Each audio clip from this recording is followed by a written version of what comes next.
Bonsoir et bienvenue en ce lundi 29 mars 2021. Et nous en sommes arrivés ce soir à la méditation numéro 374 et plus particulièrement à la méditation numéro 88 dans le livre de l'Apocalypse que nous méditons depuis le 1er janvier de cette année. Avant de poursuivre dans notre méditation, prions. Père, dans le nom de Jésus, bien-aimé Saint-Esprit, merci ce jour encore de nous garder de tout orgueil, quel qu'il soit.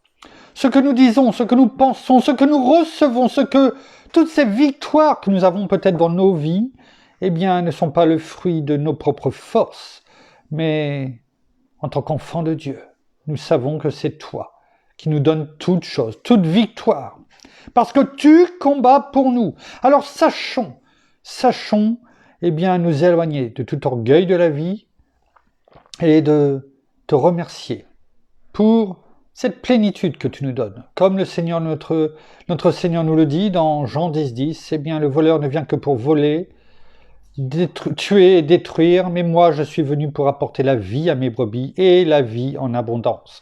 Et cette abondance, tu nous la donnes à tous les niveaux. Alors, rappelons-nous que c'est de toi que viennent toutes choses. C'est à toi qu'appartient toute chose et que, en toute humilité, nous venons te dire une fois de plus, merci. Merci encore pour tes enseignements que tu vas nous donner ce soir, en abondance, je n'en doute aucunement, pour ta gloire, Père, dans le nom de Jésus. Merci, bien-aimé Saint-Esprit. Amen.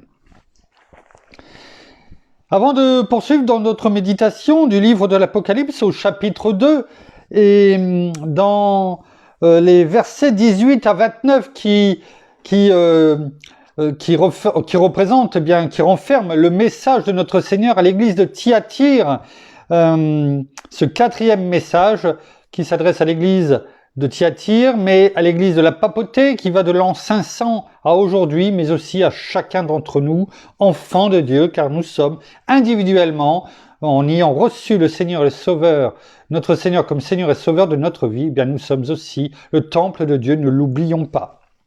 Donc là aussi, sachons rester dans l'humilité la plus complète et ne pas simplement montrer le voisin. Mais nous avions aussi dit que depuis hier, nous sommes entrés bien, dans la semaine sainte, la semaine de Pâques. Et il est bon de rappeler chaque jour, en quelques mots, eh bien, ce que notre Seigneur a vécu.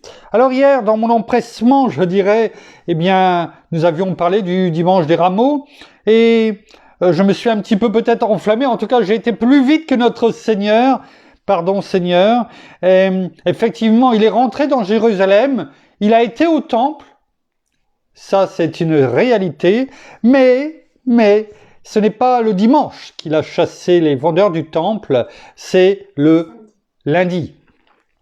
Ce lundi, dans le déroulement bien sûr, et on le voit notamment dans Marc chapitre 11, à partir du verset 15, même je dirais,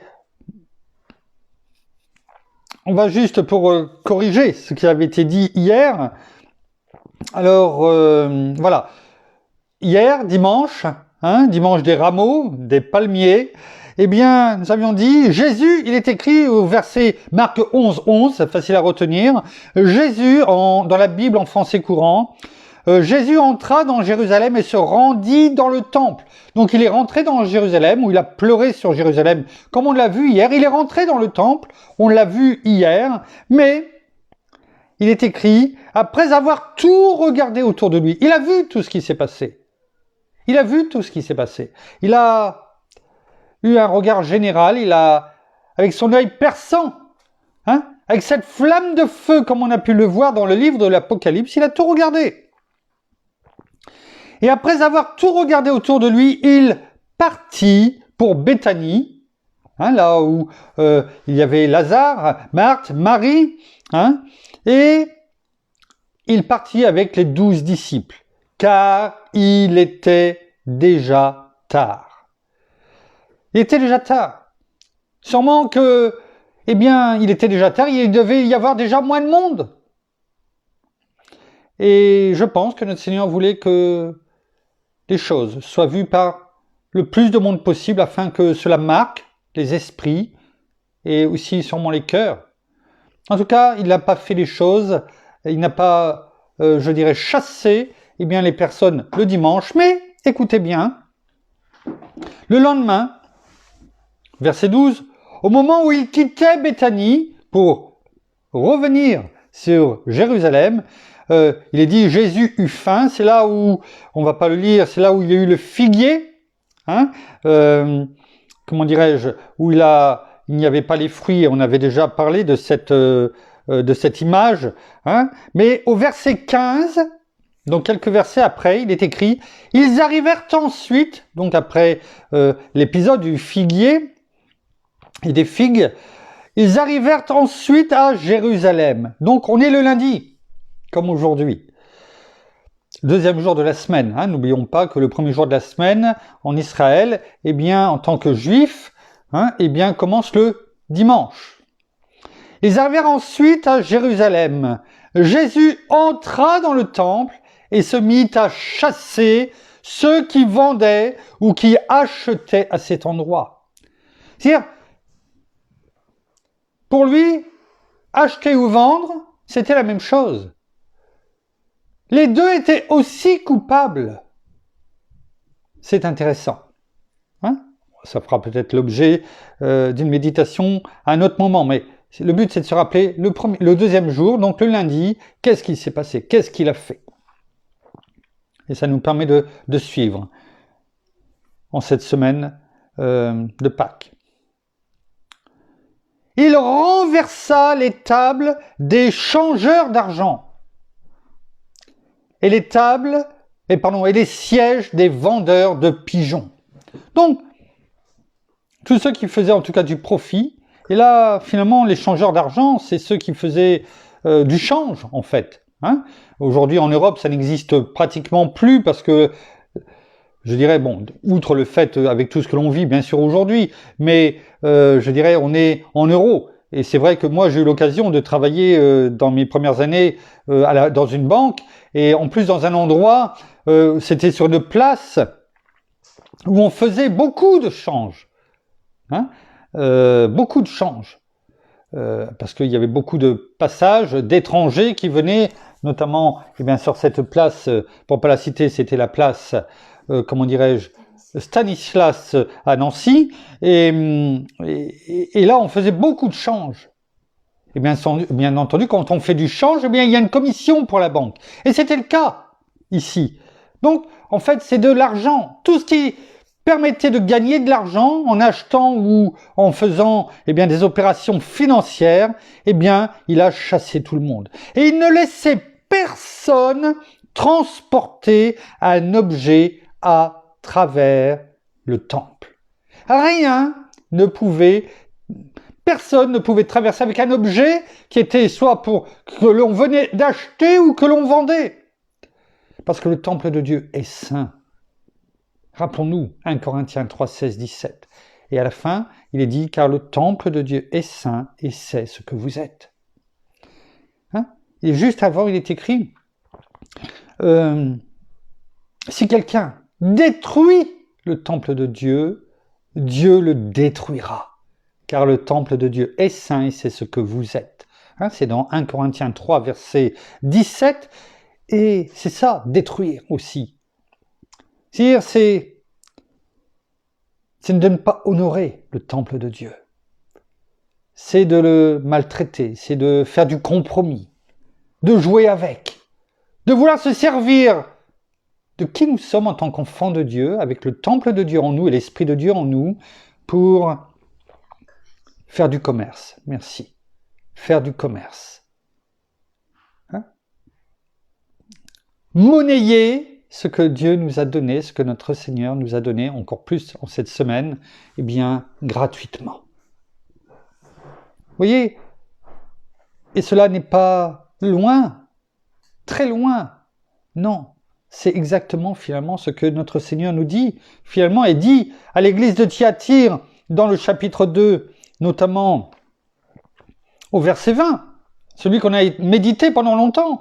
Hein? Mais ce que j'ai contre toi, c'est que tu laisses la femme Jézabel, qui se dit prophétesse, enseigner et séduire mes serviteurs pour qu'ils se livrent à l'inconduite et qu'ils mangent des viandes sacrifiées aux idoles.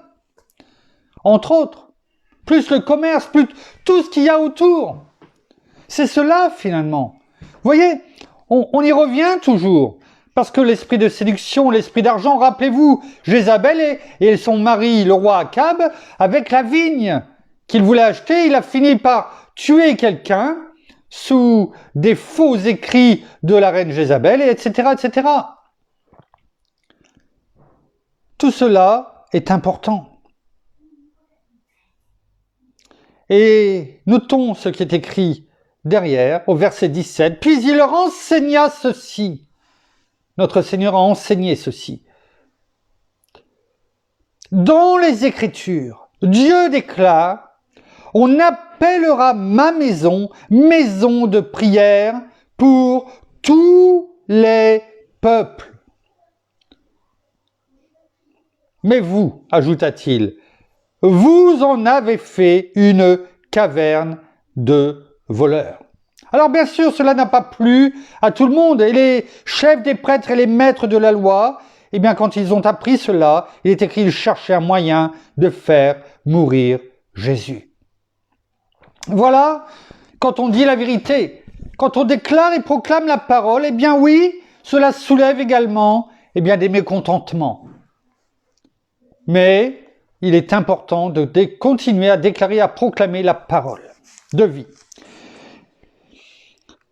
Il est écrit dans ce chapitre 2 du livre de l'Apocalypse, à partir du verset 21, on va le reprendre jusqu'au verset 24, où nous en étions, verset 23, pardon. « Je lui ai donné du temps pour se repentir, mais elle ne veut pas se repentir de son inconduite. Voici que je la jette sur un lit, ainsi que dans une grande tribulation. Et ceux qui commettent adultère avec elle, à moins qu'ils ne se repentent de ses œuvres, je frapperai de mort ses enfants. Toutes les églises connaîtront que moi, je suis celui qui sonde les reins et les cœurs, et je vous rendrai à chacun selon ses œuvres. » Alors, nous avions vu à la fin du verset 22 et début du verset 23 qui étaient ces enfants. C'est-à-dire, entre autres, quand on va regarder, le verbe grec, enfin le nom grec pour enfant, bien sûr c'est la descendance, mais c'est également, comment dirais-je, les enfants du diable, du verbe grec, du nom grec technon. Et là, il est écrit à la suite, « Toutes les églises connaîtront que moi, etc. » On verra déjà, arrêtons-nous sur « Toutes les églises connaîtront que moi ». Et ce qui est intéressant, en prenant juste le premier mot, « Toutes ». « Toutes » vient de l'adjectif grec « pas ». Et ce qui est intéressant, dans cette version grecque originelle, c'est que cela signifie aussi bien toutes, mais dans comment dirais-je, de façon individuelle, mais aussi de façon collective. Toutes dans le sens chacun, toutes sortes, n'importe lequel, mais également collectivement dans le sens de tout type. Et dans Matthieu chapitre 3,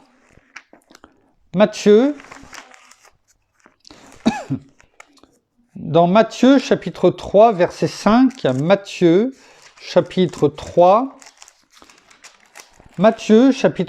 verset 5,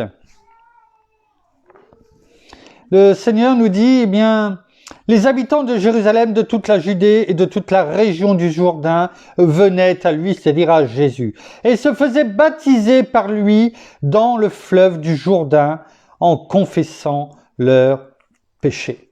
Alors, bien entendu, on a bien compris que quand on parle des habitants de Jérusalem, de toute la Judée et de toute la région du Jourdain, quand la parole nous parle ici, venait à Jésus, on a bien compris, on le sait très bien, que ce n'est pas chacune des personnes. Ce n'est pas chacune des personnes qui venaient à Jésus, individuellement, mais non plus collectivement.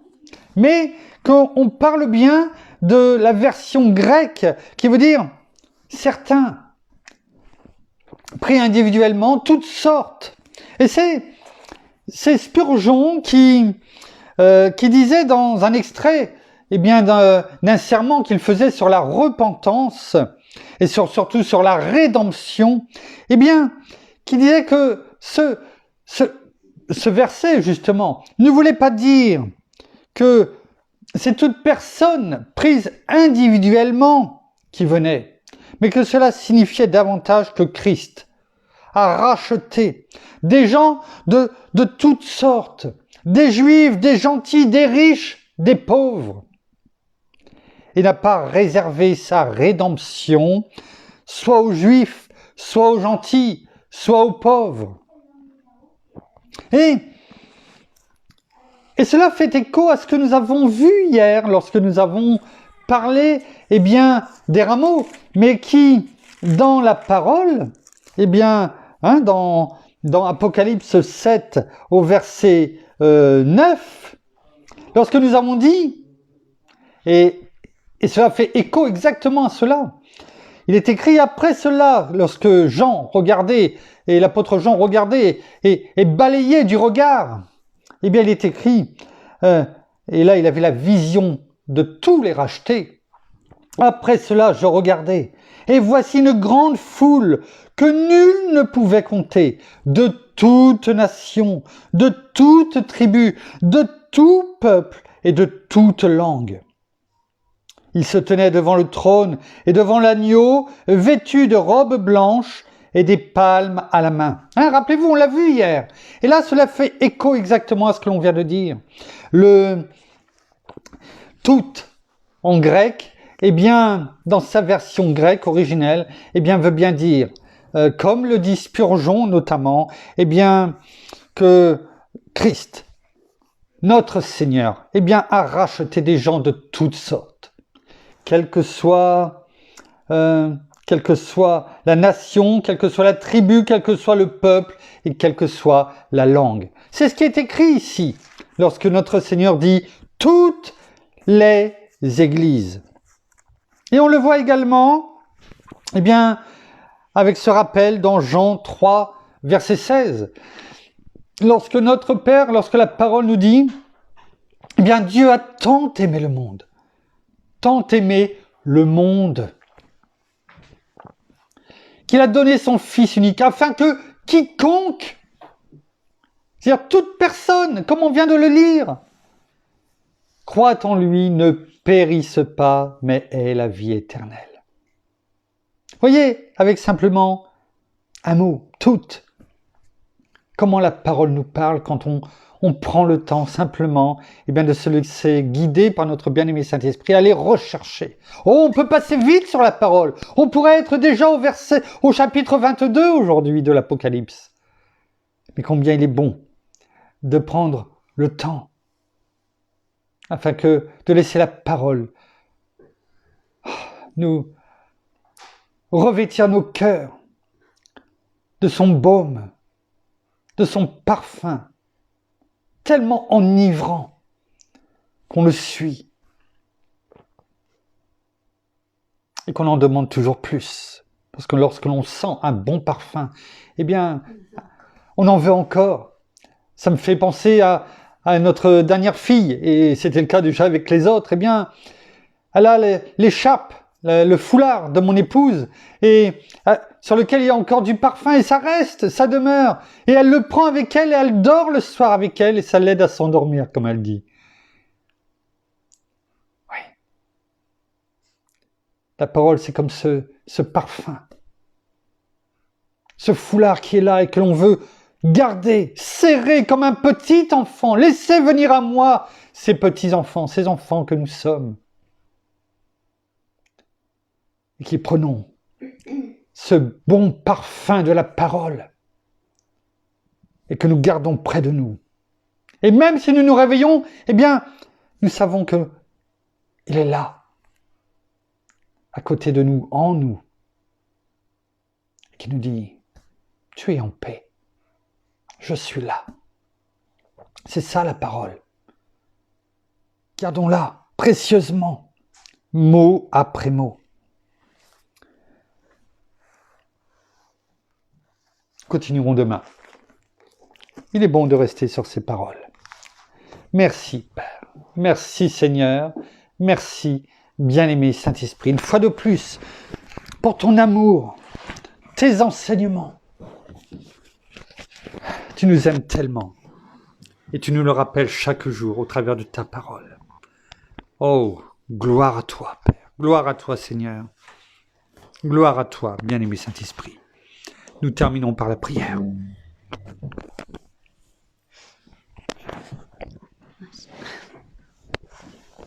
Oh, merci Seigneur, et bien encore pour ta parole ce soir.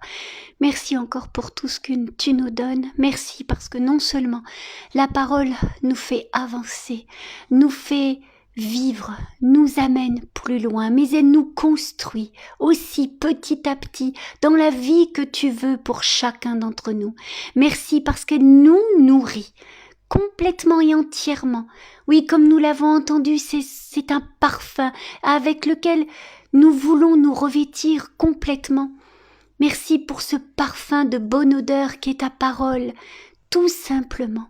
Alors merci parce que nous voulons la garder près de nous, en nous, vers nous, et nous voulons la vivre chaque jour. Alors merci pour cet enseignement, merci parce que tu nous dévoiles chaque jour la vérité et nous arrivons à mieux comprendre la parole afin de la mettre en pratique chaque jour dans notre vie.